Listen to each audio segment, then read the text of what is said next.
তো দুপুরে কি রান্না করবো আজকে কিছুই নাই, অল্প একটু গরুর গোশ নিয়ে এনেছি, এটাই আছে। এদিক দিয়ে আলু কাটতে নিয়েছি, রসুন পেঁয়াজ ছেলে এনেছি। তো এখানে আমি মশলা বেটে নেব মাংসের জন্য। জিরা, আদা, রসুন, পেঁয়াজ সব কিছু আমি বেটে নিই, পেস্ট করে নিই। তো ভিডিও জুড়ে দেখতে থাকেন কি কি কাজ করি। আর বেশিরভাগ রান্নার থেকে আমি শুরু করি। এই তো জিরা, আদা, পেঁয়াজ, রসুন বেটে নিলাম সব কিছু। আর এদিক দিয়ে আমি মাংসটা এখন গরুর গোশটা ধুয়ে নেব। গোশটা পরিষ্কার করে নিতেছে।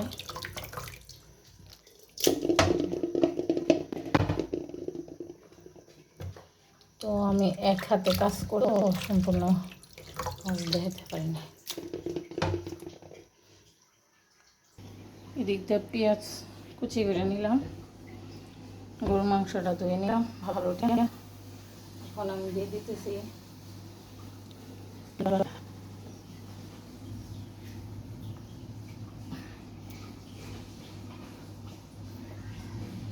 আদা বাটা,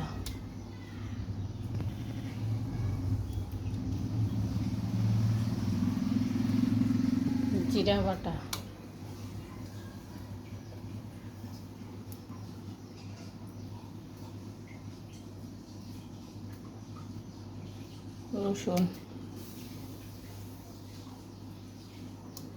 রসুন বাটা দিয়ে দিছি।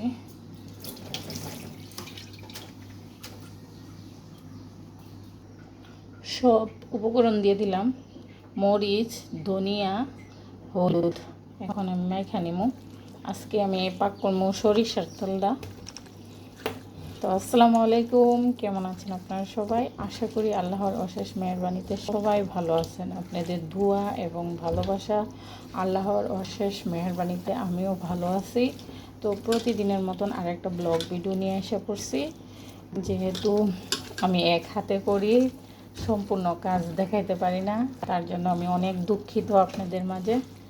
তো এই তো আমি এখন লবণ আর তেল দিয়ে দিব, সরিষার তেল।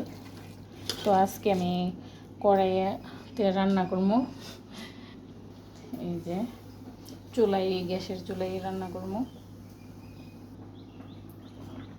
লবণ দিয়ে দিছি, এই সরিষার তেল দিয়ে দিতেছি, আবার বাগারের সময় দিব। এদিক দিয়ে আমার ভাত লোক এসে পড়ছে। তো কড়াইয়ে তো তেল দিয়ে দিতেছি, কড়াইটা শুকাক, পানি রয়েছে, পানিটা ঝরুক। তো ও পানি আছে, তেল দিয়ে দিতেছি। আজকে আমি অল্প তেলে রান্না করবো, তেল আছে, দেখা যাক অল্প তেলের রান্না কেমন হয় সরিষার তেল দিয়ে।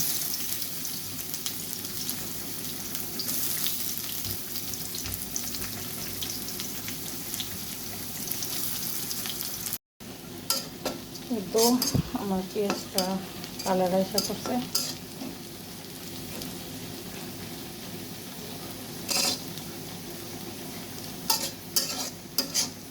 লাল লাল একটা কালার এসে করছে। এখন আমি গোশটা দেখে দিলাম।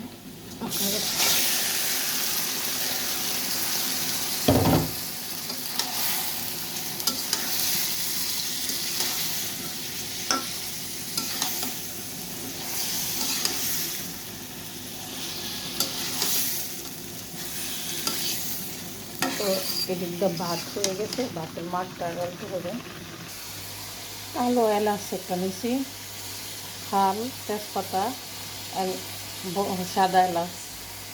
তো এইগুলা উপকরণগুলো দিয়ে দিব আমি আগে দিয়ে নিই।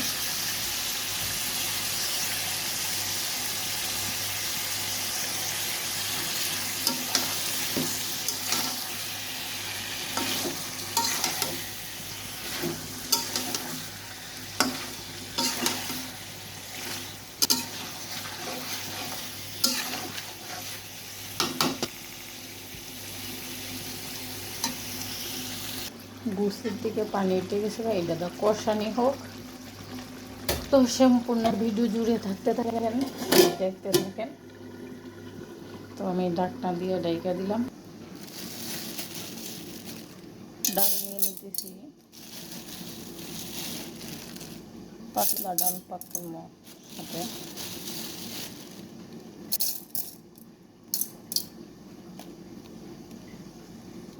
হলুদ তেল দিয়ে দিছি। এখন আমি রসুন কুচি একসাথে বসাই দেবো। এটা ওইটা যতটুকু মজবে তাই, আর বাগার দিব না আমি। বাগার ছাড়া পেঁয়াজ কুচিও দিয়ে দিতেছি, রান্না করি।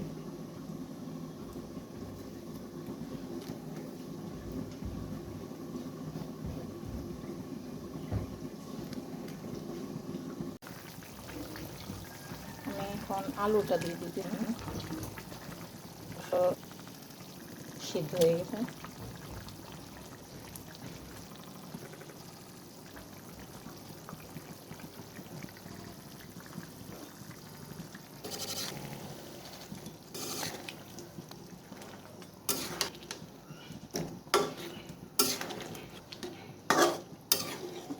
আলু মাংস আরও ইয়ে হবে একসাথে।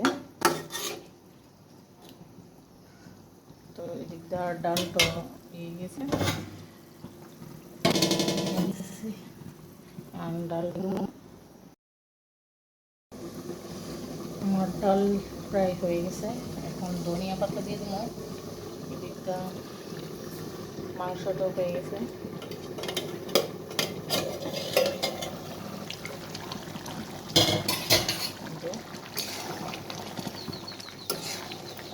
অনেক স্বাদ হয়েছে, গোলগুলো একদম নরম হয়েছে।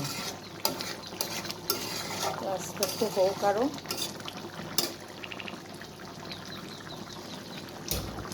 তো এখন এই পর্যন্ত ক্যামেরাটা অফ করে দেবো। তো খাবার পরিবেশন করে নেব। মাংসর কালার, ডাল, ভাত।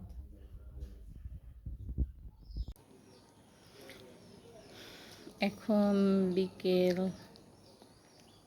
5টা বাজে, 5:18। তো আমি বসে রয়েছি, বৃষ্টি হয়েছে। প্রতিদিনই বৃষ্টি হয়, বৃষ্টির কারণে ঝাড়ু দিতে পারি না। আমি কিন্তু কাগজগুলো ফালাই ওই সেটে রাখি। ওই যে কর্নারে দেখছেন আমার আঙ্গুলটা বরাবর পাখালটার সাথে, তবুও বিশ্রী লাগে। কিন্তু মুরগি যেহেতু আছে একটু নোংরাই করে। তো চলেন আমি সার দিব লাউ গাছে। তো এখন শেয়ার করতেছি আপনাদের সাথে। ঘরটা ঝাড়ু দিতে হবে, আমার ছেলে বাসায় নেই, আমি একা একা বসে রয়েছি। আগা দিয়ে দিছি, কিন্তু বেগুনের চারাগুলো উঠছিল, বৃষ্টির জন্য ইয়ে যেতেছে, বৃষ্টির কারণে আমি দিই না। তো এখানে আঙ্গি দিতে একটা জিনিস আপনাদেরকে, সিমের বিচি লাগাইছিলাম, বৃষ্টির কারণে মজা গেছে। আমার মালটা গাছ ঘুরে গেছে, মনে হয় মালটাগুলো পাইকে গেছে লাগে। আচ্ছা পায়রা দেখি একটা, হ্যাঁ পাকছে পাকছে, দেখেন এই পাকছে, ছোটো ছোটো চাইলাম মালটা। পেঁপে গাছে ফুল আসা করছে, একদম ছোটো।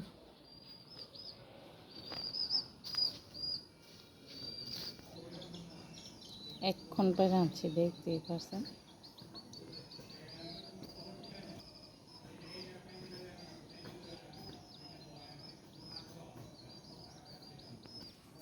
এই যে একদম লাল টকটকা চাইনা মালটা বলছে, যে সময় ঘাসটা রাখছি অনেক বড় হবে। তো বিসমিল্লাহ করে এক কোয়া খাই, আপনাদেরকে সাথে নিয়ে আপনার ভাইও দেখো।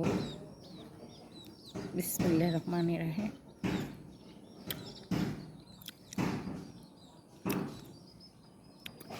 কি বলবো, অনেক টক, বলার ভাষা নাই, একদম ভাষা হারিয়ে ফেলছি। এত টক।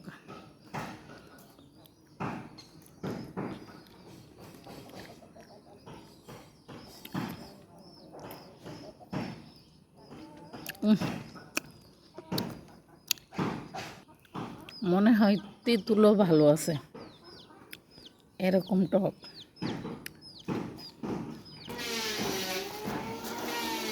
এই সারগুলা দিয়ে দেন।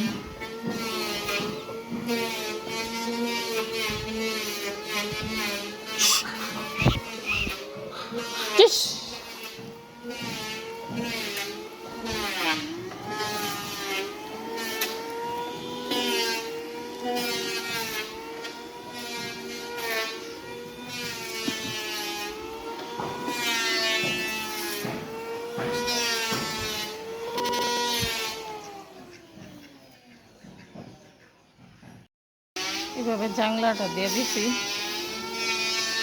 কালকা পরশু ঝাড়ের দিকে বাসায় না পরে যাবেন।